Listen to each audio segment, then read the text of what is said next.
अस्सलाम वालेकुम नाज़रीन। प्रोग्राम आज पाकिस्तान के साथ जवेद इकबाल चीमा साहब आज हमारा साथ देंगे मैनचेस्टर से। सूरत हाल ये है कि इमरान खान ने कहा कि जेलें भरो और इंतखाबात दूर दूर तक नज़र नहीं आ रहे। अब इमरान खान जेलों में जाके क्या करेगा और वहाँ पे क्या कोई फ़ायदा होगा, क्योंकि ये जो 14 पार्टियां इकट्ठी हुई हैं, 13 पार्टियां हैं और एक चीफ ऑफ आर्मी स्टाफ 14, अगर ये इकट्ठे हो सकते तो पाकिस्तान की कौम आज तक क्यों नहीं इकट्ठी हो सकी। एक तो ये सवाल है।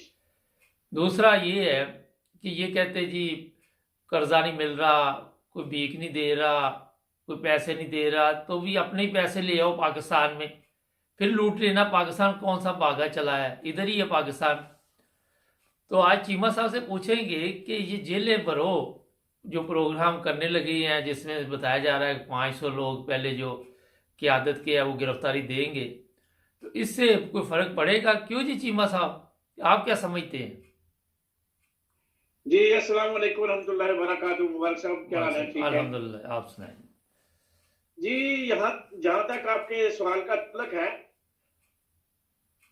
देखें, सिर्फ अगर जेलें भरने तक काम हो ना, हम्म तो मेरे ख्याल में अपना अपना तजिया होता है, मेरे ख्याल में कुछ भी नहीं होगा। हम्म इसलिए कि बात वही उधर ही जाएगी जिस बात से इमरान खान बचना चाहता है ना, हम्म बात वहीं जाके रुकेगी हम्म कि बगैर इनकलाब के, बगैर जलाओ गिराओ के, बगैर जो है ना एजुकेशन के, श्रीलंका के हालात के बगैर अगर इनके घरों को नहीं जलाया जाता, पार्लियामेंट पे जो है ना वो या इनको कुत्ता कुत्ता हाय हाय नहीं किया जाता, तो ये काम नहीं बनेगा। जेलों वाला काम भी जो है ना वो भी फ्लॉप हो जाएगा, क्योंकि ये हुक्मरान जो है ना, ये इसके अंदर इज्जत गैरत वाली शाम शर्म हया वाली बात है ही नहीं कोई। ये बगैरत लोग हैं, ये उस इंतहा तक इमरान खान को लेके जाएंगे। इमरान खान उस बात से बचना चाहता है, क्योंकि इमरान खान की सोच थी कि अगर ये मुझे गिरफ्तार करने आते हैं, क्योंकि वो इमरान खान को गिरफ्तार करने के लिए तैयार है जी। तो इमरान खान ने क्यों ये काम किया कि वो जब आएंगे गिरफ्तार करने के लिए, तो जितने बंदे उधर बैठे होंगे वो रास्ता रोकेंगे, तो वो गोली चलाएंगे, वहां खून खराबा हो जाएगा। तो इमरान खान के जो है ना गिरफ्तारी पे वो 10-20 लाशें गिर जाएंगी। तो इमरान खान नहीं चाहते कि ये मेरे मेरे मेरे लिए जो है ना कोई जान जाया हो जाए। वो खुद इसलिए गिरफ्तारी देने के लिए तैयार बैठा हुआ है और उसने ये चांस इसलिए लिया है। हालांकि वो उस चीज से बचना चाहता है कि अवाम को कहे कि बस निकलो, सारी ब्लॉक कर दो, रोडें ब्लॉक कर दो, बिजनेस स्टॉप कर दो, और अब इस आखिरी बार इनके जो है ना इनके मुकाबले के लिए तैयार हो गए। ये मुकाबला चाहते हैं, वो कर नहीं रहा इमरान खान। ये फैसला जो इमरान खान किया है बड़ी मजबूरी के तहत किया होगा, क्योंकि मैं तो नहीं कह सकता, मेरे से बात नहीं हुई कि उसने क्यों किया है। मेरी सोच के मुताबिक ये है कि वो असल सूरत हाल ये है कि उसको गिरफ्तार करना चाहते थे, वो खुद ही गिरफ्तारी दे रहा है अपने बंदों के साथ कि चलो कर लो जो करना है, क्योंकि अगर वो आते हैं तो मामला और होता है।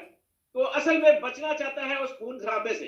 तो मैं तो इससे कोई नतीजा हासिल नहीं कर रहा।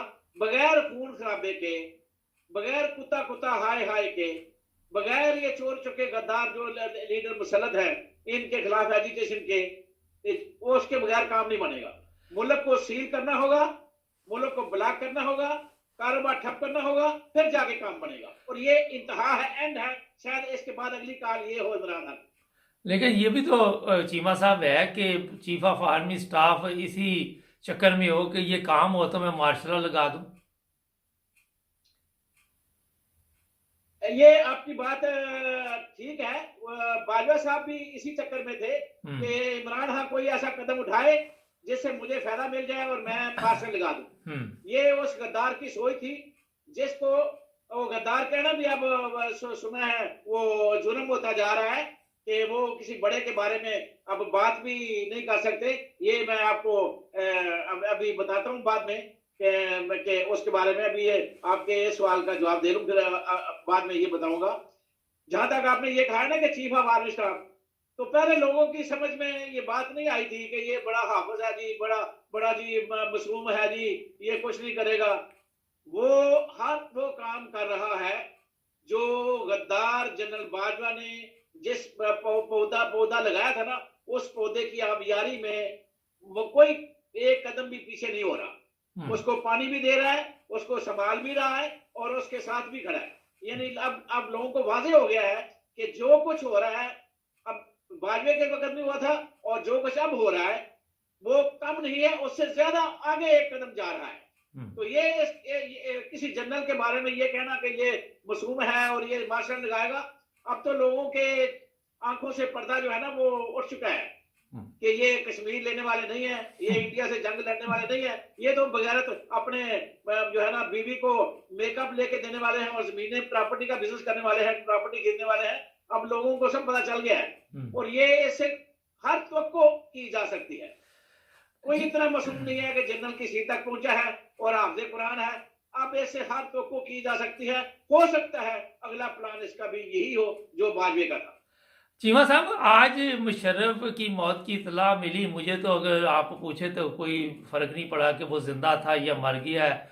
ना मुझे कोई दिली तौर पर उसका अफसोस है, क्योंकि उसके भी कारनामे कोई ठीक नहीं थे। एक बुज़दिल इंसान था और उसके एनआरओ देने की वजह से मुल्क को जो नुकसान पहुंचा, जो कौम को आज भी आप देखते हैं जिन हालात का सामना करना पड़ रहा है, जिसमें मुशर्रफ का भी मेरा ख्याल है कि हाथ है। तो आप क्या समझते हैं, ऐसे लोग जो दुनिया से चले जाते हैं, बड़ी लोग दे रहे हैं बड़ी अफसोसनाक खबर, इसमें कौन सी अफसोस की बात है? कौन से पहाड़ उसने उठाए हुए थे? हाँ जी, मुबारक साहब, आप अगर सिर्फ मुशर्रफ के बारे में सवाल करते ना तो मेरा भी जवाब वही होता जो आपने अभी बयान किया है। 100% ये लोग अभी वो मरा है तो लोग जमीन आसमान के खिलाफे मना रहे हैं, कोई बड़ा अफसोस कर रहा है, कोई उसको बड़ा बहादुर कह रहा है। तो मैं कथित तौर पे उस पे अफसोस भी नहीं कर सकता। जन्नत में जाए वो बगैरत इंसान था, वो भी एक बगैरत जर्नैल था। ये जिस तरह जनरल ज़िया बगैरत था, जिस तरह अयूब ने बगैरती की, जिस अयूब ने बगैरती की, जनरल यहया को मुसल्लत किया, जनरल ज़िया ने बगैरती की, ये नवाज शरीफ जरदारी को हम पे उम्र मुसल्लत किया और भुट्टो को फांसी लगा के नवाज शरीफ के खानदान को जो है ना आबियारी की। और मुशर्रफ की यही गलती है, मुशर्रफ की सबसे बड़ी ये बगैरती है कि उसने भी वही किया जो दूसरे जनरलों ने किया। अगर मुशर्रफ आज ये गंजे और बगैरत खंजीर जो टोला वो हमारे ऊपर मुसल्लत है, खासकर शरीफ खानदान और जरदारी, अगर ये उस वक्त आते ही पहले रात इनका मलिया मेट कर देता तो आज कौम को ये दिन देखना नसीब ना होता। आज पाकिस्तान की बदतरीन जो हालत है वो ना होती, आज पाकिस्तान की पूरी दुनिया में बदनामी ना होती। अगर परवेज मुशर्रफ ने कोई इंसानों वाला काम किया होता तो आज हमें ये जलालत, जिस जलालत से कौम गुजर रही है, वो जलालत ना देखना पड़ता। चीमा साहब, एक चीज़ बड़ी अहम है कि अगर जिस तरह आपने कहा कि मुशर्रफ ने ये किया होता और मुल्क में सफाई कर जाता तो आज लोग उससे इज़्ज़त की निगाह से देखते, अपने मुल्क में वो रहता। आज उसके ख़ानदान वाले दुबई में वहाँ सफारत खाने से रब्ता कायम कर रहे कि मैयत पाकिस्तान लेके जानी है। और ये चीज़ें मैं इसलिए बताता रहता हूँ कि जो लोग ज़िम्मेदार हैं, अगर वो कोई अच्छा काम कर जाएंगे, कौम उनको याद रखेगी। और आजकल तो हमारी कौम इतनी परेशान है जिसका आप अंदाज़ा भी नहीं लगा सकते, जिस हालत से गुजर रही है। अच्छा, एक बड़ी अहम चीज़ है, एक वाक़या पेश आया पाकिस्तान इस्लामाबाद में, एक गैंग रेप हुआ है वहाँ पे।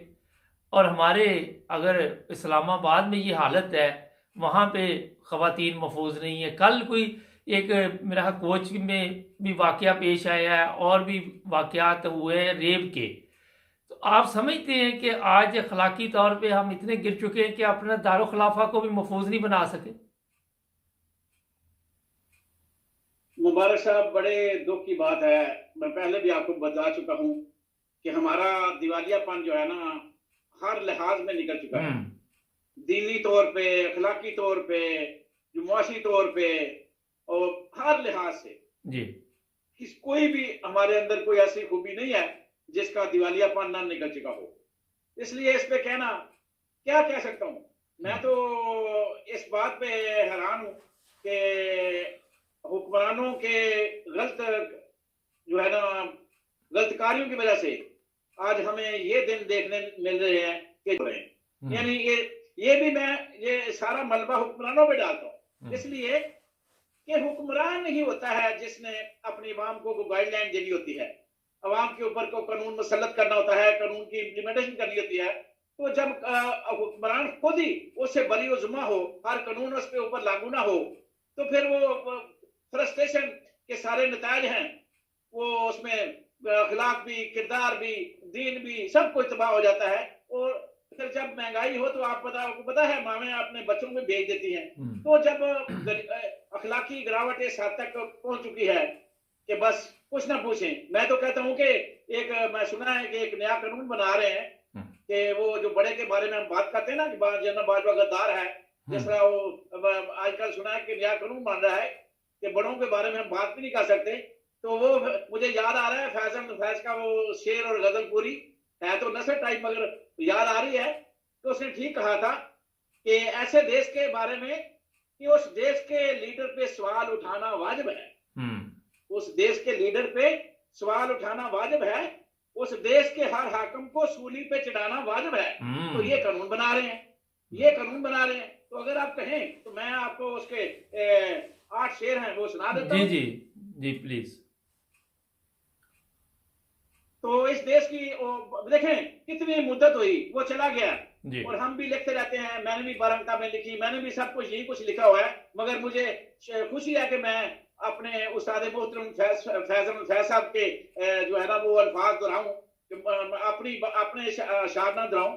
तो फैज साहब ने एक उस वक्त के जो हालात के मुताबिक चंद चीजें बातें लिखी थी। अल्फाज हैं, अल्फाजों को जिस तरह मर्जी आप बड़े बड़े अच्छे शेर भी लोगों को सुने होंगे, आपको ये शेर पसंद ना भी आए तो मगर फैज साहब ने तो उस वक्त की अक्कासी की थी। और आज मैं देखता हूं कि आज वो वक्त जो है ना बिल्कुल 100% उनकी बातें आज के म्यार पे भी पूरी उतरी है, बल्कि आज तो उससे आगे चला गया काम।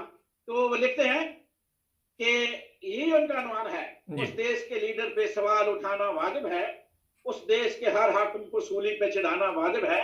तो लिखते हैं जिस देश में आटे चीनी का बुहरान फलक तक जा पहुंचे, जिस देश में आटे चीनी का बुहरान फलक तक जा पहुंचे, जिस देश में बिजली पानी का फिकदान फलक तक जा पहुंचे, जिस देश में माओ बहनों को अगियार उठाकर ले जाएं, जिस देश में माओ बहनों को अगियार उठाकर ले जाएं, जिस देश में कातिल गुंडों को अशराफ छुड़ा कर ले जाएं, जिस देश का मुंशी काजी भी मुजरम से पूछ के लिखता हो, जिस देश का मुंशी काजी भी मुजरम से पूछ के लिखता हो, जिस देश की कोर्ट कचहरी में इंसाफ टकों पे बिकता हो, उस देश के लीडर पे सवाल उठाना वाजिब है, उस देश के हर हाकिम को सूली पे चढ़ाना वाजिब है, जिस देश के चप्पे चप्पे पे पुलिस के नाके लगते हूँ,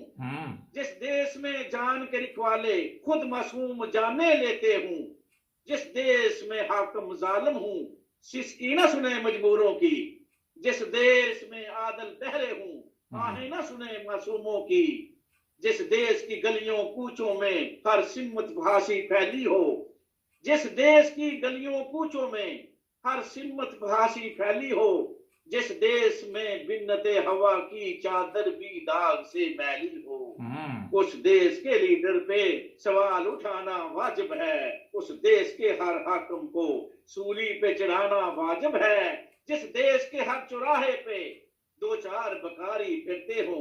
ये आखिरी 2 शेर हैं, 3 शेर हैं मुबारक साहब। जिस देश के हर चौराहे पे, जिस देश के हर चौराहे पे 2-4 बकारी फिरते हो, जिस देश में हर रोज जहाजों से इमदादी थैले गिरते हो, जिस देश में गुर्बत माओ से बच्चे नीलाम करवाती हो, जिस देश में गुर्बत माओ से बच्चे नीलाम करवाती हो, जिस देश में दौलत शुफा से नाजायज काम करवाती हो, जिस देश के ओहदेदारों से, जिस देश के ओहदेदारों से ओहदे ना संभाले जाते हूँ, जिस देश के सादा लौ इंसान दावों पे वादों पे टाले जाते हूँ, तो मुबारक साहब उस देश के लीडर पे सवाल उठाना वाजिब है, उस देश के हर हाकिम को सूली पे चढ़ाना वाजिब है। बहुत खूब। अच्छा चीमा साहब बड़े ज़बरदस्त शायर थे, और ये मेरा ख्याल है कि आपने ठीक कहा कि उन्हें तो दुनिया से ये अरसा हो गया, लेकिन आज के हालात हमारे देख लें बिल्कुल ऐसे ही चल रहे हैं जिस तरह आपने ये चंद। हाँ मुबारक साहब, इसमें मैं ऐड कर दूं, जी। अगर ये कानून बन गया तो मैं, अगर पाकिस्तान में इसको चैलेंज ना कर सका, तो मैं लंदन के अंदर इसको कोर्ट में चैलेंज करूंगा और इंसानी हकूक में भी इसको चैलेंज करने जा रहा हूं। ये हम्म। कानून बन जाए पाकिस्तान के अंदर, जिस दिन ये कानून बन गया कि हम हाकम के बारे में नहीं बोल सकते, तो मैं इसको चैलेंज करूंगा, मैं आपको आज बता रहा हूं। जबरदस्त जबरदस्त। चीमा साहब ये बताइए कि शेख रशीद पर मुकदमात बने कि उसने जी बिलावल को ये कह दिया, ये तो राना सनाउल्लाह ने भी कहा था कि बिलावल के बारे में ऐसे अल्फाज बोले, तो राना सनाउल्लाह पे क्यों नहीं केस बना? नहीं नहीं, वो असल कहानी और है ना। असल कहानी आपको पता नहीं, असल कहानी ये थी कि जब रात को थाने में लेके जाया गया ना रशीद शीशा को, हाँ जी। तो फिर उसको उठा के बड़ों के सामने पेश किया गया। अच्छा। तो बड़ों ने उसको कहा, जो बड़े नंगा करते हैं, आप समझ गए ना, हाँ जी। जो लोगों को नंगा करते हैं, उन्होंने कहा कि तुम इमरान खान को छोड़ दो, इमरान खान को हम किसी कीमत पे वजीर आजम नहीं बनने देंगे, इसलिए तुम वक्त जाया ना करो, हम इमरान खान को नहल कर रहे हैं, उसको सियासत से आउट कर रहे हैं, तो तुम उसका साथ छोड़ दो। ये असल कहानी ये थी। अच्छा ये इसका मतलब ये है कि असल ये कहानी बिल्कुल आपने ठीक फरमाया, यही बात थी। और हो ये सक परवेज लाई को भी मैसेज गया है, ये मुनस लाई को भी मैसेज गया है, और ये शेख रशीद को बुला के ये सारा कुछ उसके साथ जो तस्वीर की जा रही है, सिर्फ इसलिए कि ये उसको कहा जा रहा है तो उसको साथ छोड़ दो। अब लोगों को उठा उठा के बारी बारी फवाद चौधरी हो या कोई भी हो, इन सबको ये मैसेज दिया जा रहा है कि इसका साथ छोड़ दो, इससे अलग हो जाओ, ये इसको हम वजीर आजम नहीं बनने देंगे। ये बिल्कुल जो है ना, वो आपको बात बता रहा हूँ जो आप लोगों को पता चल गई। अब कोई लुकी छुपी बात नहीं है। अब तो आपको एस्टेब्लिशमेंट के ऊपर कोई दो राय रखने की जरूरत नहीं है, आंखें बंद करने की जरूरत नहीं है। अब सबको नजर आ रहा है कि जो मेजर जनरल नसीर जैसे लोग बैठे हुए हैं, और जो ये चीफ ऑफ आर्मी स्टाफ कर रहा है, जिससे ये तो थी ये कुछ करेगा, बिल्कुल कुछ नहीं बदला। मुल्क का बेड़ा गर्क करने में जनरल बाजवा भी उतना ही गद्दार था जितना आप ये शामिल हो गए सारे, और ये छोड़ेंगे नहीं, ये मुल्क का बेड़ा गर्क करने हैं। इनके लिए सबसे अहम यही है कि इमरान खान को रास्ते से हटा दो, मुल्क का बेड़ा गर्क होता है तो हो जाए, इन्हें कोई परवाह नहीं है। चीमा साहब इकानमी से कोई परवाह नहीं है, मुल्क के दिवालियापन होने से कोई परवाह नहीं है, मुल्क का बेड़ा गर्क हो जाए कोई परवाह नहीं है, मुल्क में दहशतगर्दी आ जाए कोई परवाह नहीं है, इनको सिर्फ इमरान खान की परवाह है। मैं एक बात और बता दूं उमर साहब जी, मुझे नहीं पता कि अल्लाह रहम करे, अल्लाह रहम करे कि इस नवाज शरीफ गंजे ने, इस बगैरत ने, इस खंजीर ने कौन सा ऐसा जादू चलाया हुआ है, कौन सी ऐसी कमिटमेंट है फौज ने जो इसके साथ दी हुई है, कौन सा मुल्क इसमें अंदर इन्वॉल्व है जिसने हर हालत में ये सोचा है कि नवाज शरीफ को इक़्तिदार देना है, इक़्तिदार पे बैठाना है और इमरान खान को रस्ते से हटाना है। ये इतने जबरदस्त उसके बारे में 100 कमिट्स हैं कि उसको हर हालत में पाकिस्तान ला के नवाज शरीफ को उसके सारे केस माफ करके उसको हुकूमत देने के लिए तैयार है। तो इसका मतलब है पीछे बहुत बड़ी गेम है, बहुत बड़ी गेम है, कोई बहुत बड़ी गेम है, और बहुत बड़ा वादा है नवाज शरीफ ने जो किया हुआ है इंटरनेशनल लेवल पे किसी मुल्क के साथ कि मुझे बिठाओ, मैं तुम्हारे ये सारे काम पिछले जो है ना वो जो नहीं हुए वो कर दूंगा। जो एस्टेब्लिशमेंट को इस बात पे मजबूर कर रही है कि हमने नवाज शरीफ से किया हुआ वादा पूरा करना है, पूरा करना है। अब वो वादा क्या है कि नवाज शरीफ को वापस लाना है, उसके केस माफ करने हैं और उसको हुकूमत देनी है और इमरान खान को रस्ते से हटाना है। अच्छा अब ये वक्त आएगा तो पता चलेगा कि अब क्या गोल खिलाया है शख्स ने, पर बहुत बड़ी गेम। अच्छा ये मैं आपको थोड़ा सा चीमा साहब वाजे कर दूं कि इस तरह की रिपोर्टें आई हुई हैं कि जो आपने बात की है वो सबसे बड़ा मसला ये बना हुआ है कि जितनी भी ये टीम कमर जावेद बाजवा की थी या चीफ जस्टिस की है, इनकी वीडियो ख़वातीन के साथ बनाई गई हैं और इनको पहले याशी के लिए अड्डे मुहैया किए गए हैं और उसके बाद वो सारी वीडियो जो है ये मरियम एंड कंपनी के पास मौजूद हैं, जिसकी वजह से वो जिसका केस चाहते हैं ख़त्म करवा देते हैं। यानी कि एक ये मेरा पूरी माफिया थी जिन्होंने जजों को और जितने भी बड़े बड़े ये लोग थे उनको औरतों के साथ ऐसे वीडियो बना के काबू किया कि वो इनसे बच नहीं सकते। हाँ, जब वो मर जाएंगे तो हो सकता है फिर बाद में ये चीज़ें सामने आए। लेकिन अब जिस तरह ये नवाज शरीफ कहेगा उसी तरह मुल्क चलेगा अभी, तो मैं आपको बता देता हूँ। अच्छा चीमा साहब, ये बताइए कि सिंध पुलिस के हवाले करेंगे इसको, क्या नाम है इसका, रशीद को, शेख रशीद को। हाँ जी, वो सारा कुछ उसके होगा, उसके साथ सारा कुछ होगा, हर चीज उसके साथ होगी। ये वो जरदारी को आप समझते हैं कि वो तो सारे फितरों का सरदार है। ये तो दो ही तो खानदान है, अब तीसरा फजलू मिल गया साथ के। ये दो ही तो खानदान है जो सबसे बड़ी माफिया है पाकिस्तान की, बल्कि दुनिया की माफिया इनके हिसाब से मैं कहता हूँ कुछ भी नहीं है। अब तो दुनिया की माफिया के जो आगे निकल चुके हैं ये। तो ये किसी कीमत पे भी वो शेख रशीद के साथ जो उसने बयान दिया था जरदारी को कि वो कत्ल करने का मंसूबा इमरान को पता चल गया है, तो वो उसको जरा भी नहीं पाया। वो उसका बदला लेगा कि ये लीक किस तरह इसने किया, ये क्यों लीक हुआ, उसका मंसूबा। और ये शेख रशीद के साथ बहुत कुछ करेंगे, कोई शक नहीं है, क्योंकि अब एस्टेब्लिशमेंट के भी वो काम नहीं आया वो। क्योंकि पहले एस्टेब्लिशमेंट ने सिंध भेजने से पहले या सिंध उठाने से पहले या सिंध के हवाले करने से पहले या उसको वसीयत देने से पहले उसको बात कर दी थी कि बस यही मुकम का हो जाए, तुम बदल जाओ, तुम इमरान खान को छोड़ दो और काम खत्म। मगर वो नहीं माना, तो इसलिए अब तो उसको फेस करना पड़ेगा। अब देखती है हमारी अदालतों, सारी अदालतों की और तो कोई उसको इंसाफ नहीं देगा। नहीं, अदालतों में तो आप भूल ही जाएं, ये तो आप, मेरा ख्याल है कि थोड़ा सा ज्यादा ही उम्मीद अदालतों से लगाई हुई है। अदालतें ही तो सब कुछ कर रही है।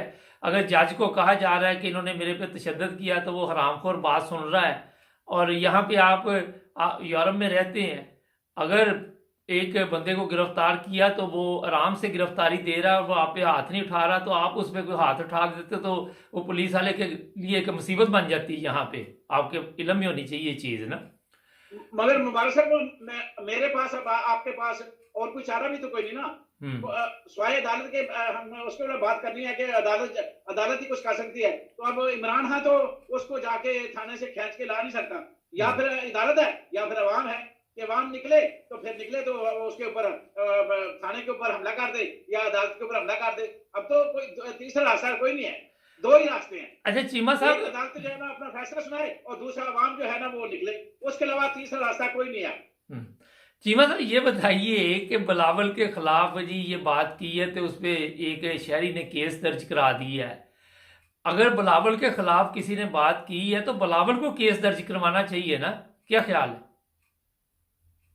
नहीं, वो इनके हथकंडे होते हैं ना, ये इनके हथकंडे होते हैं कि कोई किसी वर्कर से, किसी आदमी से, आप देखें जितने भी केस हो रहे हैं वो लोगों से करवाते हैं ना। एस्टैब्लिशमेंट ने जितने सहाफियों के ऊपर मुकदमे किए, अरशद सीर के ऊपर मुकदमे हुए, इमरान रियाज के ऊपर हुए या दूसरे जो लोगों के ऊपर हो रहे हैं, आजम स्वाति के ऊपर हुए, तो सारे दूसरे लोगों से करवाते हैं ना, जो इन्होंने गुमनाम अपने अकाउंट रखे होते हैं, थाने वालों के पास अकाउंट होते हैं ना। इस तरह हमारी एजेंसियों के पास भी अकाउंट है, तो वो उनके कार्ड इस्तेमाल करके, बेशक किसी को पता भी ना हो, शनाख्ती कार्ड उनका इस्तेमाल करके किसी के नाम पे करवा देते हैं। तो ये तो काम चल रहा है, बड़े अरसे चल रहा है। सुप्रीम कोर्ट में एक शख्स बड़ा मशहूर है, वो आता है, एक दरखास्त देता है और उस पे सो मोटो हो जाता है। चीमा साहब, दहशतगर्दी में इजाफा आप समझते हैं कि ये हमारे लोग उसको काबू कर सकते हैं? इतने लोग हमारे शहीद हो जाते हैं, मारे जाते हैं कभी। अब पुलिस वाले जो मारे गए हैं अल्लाह बेहतर जानता है, लेकिन कहा यह जा रहा है कि अपने लोगों का ये कारनामा है और ये दहशतगर्दी फैला रहे हैं, तो इनसे कोई उम्मीद है कि मुबारक साहब आपने खुद ही जवाब दे दिया, आपने खुद इसका जवाब दे दिया। वही जवाब है, वही जवाब है। ये हम इलेक्शन को रखवाने के, इलेक्शन को पोस्टपोन करने के लिए ये सारे ड्रामे हम पहले भी करते रहे हैं और आज भी कर रहे हैं। वही कुछ हो रहा है जो पहले होता था। 70 साल से इस मुल्क के साथ यही तजर्बे हो रहे हैं और यही होता रहेगा। और जब तक ये होता रहेगा मुल्क बेड़ा गर्क होता रहेगा। जब तक ये नहीं, जब ये रुक जाएगा मुल्क अपने पांव पे खड़ा हो जाएगा। तो वही पुराने खेल, वही पुराने जो है ना वो तजर्बे वही किए जा रहे हैं। कोई किसी का हाथ नहीं है, हमारा अपना ही हाथ है। हम खुद ही गद्दार हैं, खुद ही बगैरत है, खुद ही मीर जाफर हैं, खुद ही मीर सादक हैं और खुद ही सबसे बड़े जो है ना कमीने हैं। और मैं इससे हमारे से बड़ा कोई बगैरत और कमीना नहीं है कि हम दूसरों का नाम इस्तेमाल करते हैं, इंडिया और अमेरिका का नाम लेते हैं और हम खुद सारा कुछ बेड़ागर्द करने में हमारा अपना ही हाथ, किसी का कोई कसूर नहीं है, सारा कसूर हमारा अपना है, हमारे सियासतदानों का, और हमारे एक जर्नैल के ऊपर होता है वो उसके साथ मिलता है। सिर्फ एक बंदा, चीमा साहब, हमारी फौज जो है ना खराब नहीं है, एक बंदा बस।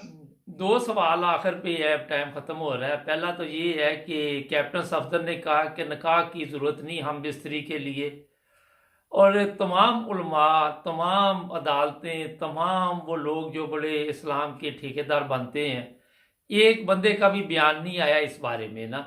सिर्फ हमने ये प्रोग्राम किए हैं एक दो। क्या वजह है कि आज इतने गिर गए हैं ये सब के इनकी ज़बानों पे ताले लगे हुए हैं, फालिज गिर गए? बात वही है, दिवालिया निकल गया हमारा, हमारा बेड़ा गर्क हो चुका है अखलाकी तौर पे, किरदार पे। ये बात किसी तरीके इंसाफ का कोई एमपी एमएलए करता तो आज आज आज आज आज के से पहले वो जेल में होता, वो किसी के बंद कोठी में होता, और या उसके सारा खानदान जो है ना वो तो बर्बाद कर दिया जाएगा होता, गोली लग गई होती। तो बस आगे आप समझ जाए कि ये सारा कुछ इतना बड़ा। मरियम अगर फौज के ऊपर बात करे तो वो जाए हलाल है, नवाज शरीफ फौज के बारे में बात करे वो हलाल है, शहबाज शरीफ बात करे वो हलाल है, तो इमरान खान अगर हक मांगे फौज से तो वो हराम है, सीधी सी बात है।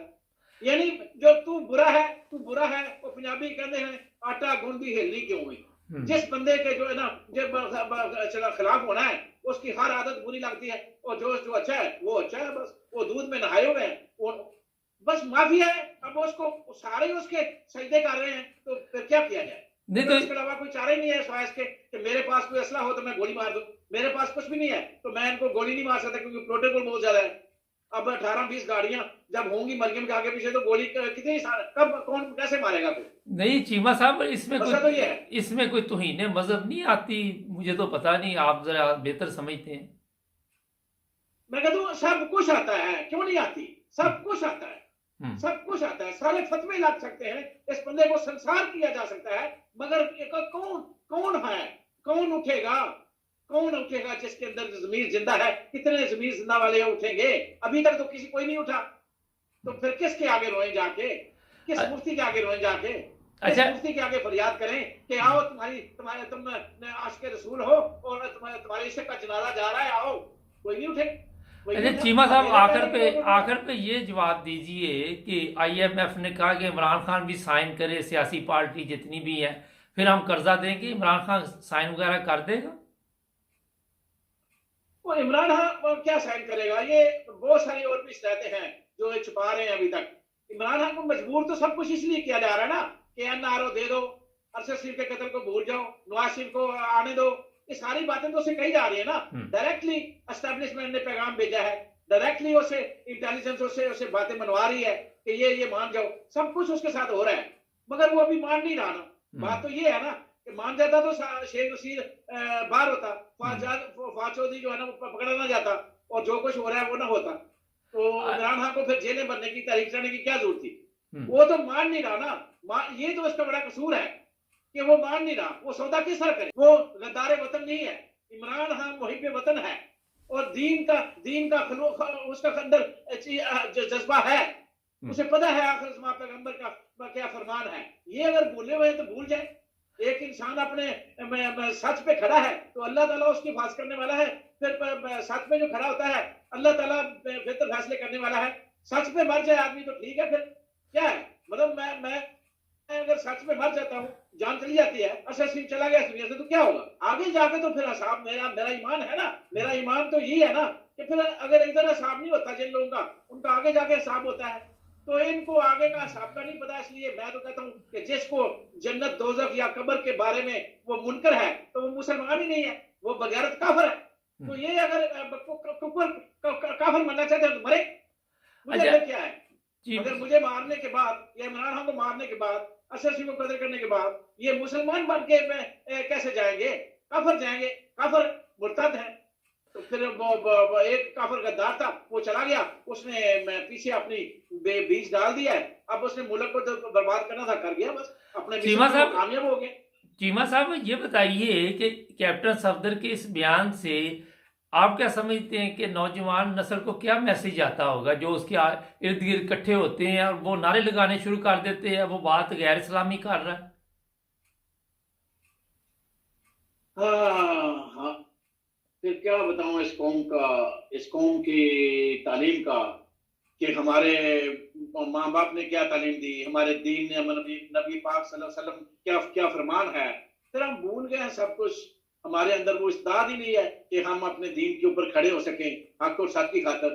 तो फिर मुबारक साहब, वो अल्लाह ही हाफिज है। और आखिरी बात भी ये मैं आपसे करता चलूं कि बस पापा हमारे मेरे जो है ना, जैसा कहते हैं ना गोल खट्टे हैं, तो मैं तंग आके कहता हूँ, तंगा मत बजाऊंगा मत, कि मेरा अल्लाह है ना, मेरा अल्लाह है ना। बेशक मुझे अल्लाह आखिरी वक्त तक याद है, मैं पहले ना याद आए, जब सर पे पड़े तो याद आए, मगर बात वो सच है तो सच ना, है तो हकीकत ना, कि मेरा अल्लाह जो चाहेगा वही होगा। इन जालिमों के साथ, इन फिरौनों के साथ, इन नमरूदों के साथ, इन सद्दादों के साथ वही होगा जो मेरा अल्लाह चाहेगा। और अगर अल्लाह मेरा फैसला लेट करता है तो फिर उस लेट का इंतजार करना पड़ेगा।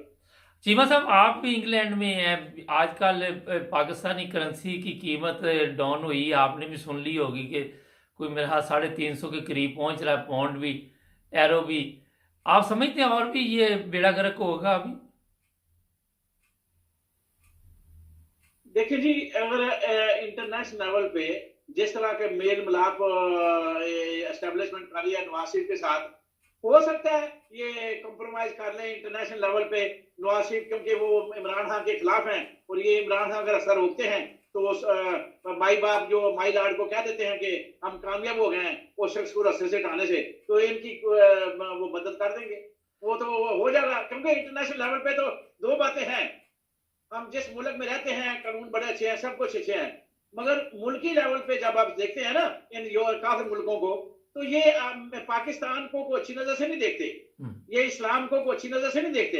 ये इनकी मजबूरी है, ये इनके कानून के मुताबिक हमें बर्दाश्त कर रहे हैं तो कर रहे हैं।